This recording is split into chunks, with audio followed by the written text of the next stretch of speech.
দীর্ঘ ১৭ বছর পর নাটোরে জামায়াতের কর্মী সম্মেলন অনুষ্ঠিত হলো। এদিন জামাতের আমিরের আগমন উপলক্ষে জনসমুদ্রে পরিণত হয় নাটোরের নবাব সিরাজউদ্দৌলা সরকারি কলেজ মাঠ। শৈত্যপ্রবাহের কুয়াশা ও কনকনে শীত উপেক্ষা করে ফজরের পর থেকেই সম্মেলনের স্থলে জড়ো হতে থাকে সর্বস্তরের মানুষ।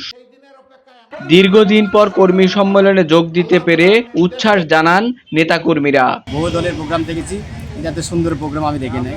এদের আদর্শ সবকিছুই ভালো। নাটোর জেলাতে জামাতের এই বিশাল প্রোগ্রাম সাফল্যমণ্ডিত হয়েছে। অন্যায়, অবিচার ও নির্যাতন করে কোনো দলকে দমিয়ে রাখা যায় না বলে মন্তব্য করেন জামাতের সহকারী সেক্রেটারি জেনারেল রফিকুল ইসলাম খান। বাংলাদেশের মানুষ আর ফ্যাসিবাদ ফিরে আসতে দেবে না। বাংলাদেশের মানুষ বাংলাদেশে আর নতুন করে কোনো ফ্যাসিবাদ কায়েম হতে দেবে না। কর্মী সম্মেলনে প্রধান অতিথির বক্তব্যে ন্যায় ও ইনসাফ ভিত্তিক সমাজ গঠনে সর্বস্তরের সমর্থন চান জামাতের আমির ডাক্তার শফিকুর রহমান। ছাত্র জনতার আন্দোলনে হতাহতদের পাশে দাঁড়াতে সরকারকে দৃশ্যমান ভূমিকা রাখার আহ্বান জানান তিনি। নির্বাচন তাদের জন্য যাদের কাছে দেশের প্রতি ইঞ্চি জমি আমানত। এ বিশ্বাস আস্থা যাদের নয়, নির্বাচন তাদের কপালে নয়।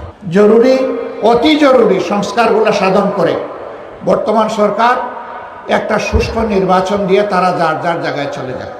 দেশে সব ধর্মের মানুষের সমান অধিকার নিশ্চিত ও ইসলামী সমাজ গঠনের সুযোগ কাজে লাগাতে দলের নেতাকর্মীদের নির্দেশ দেন ডাক্তার শফিকুর রহমান। ইসাহাক আলী, বৈশাখী সংবাদ, নাটোর।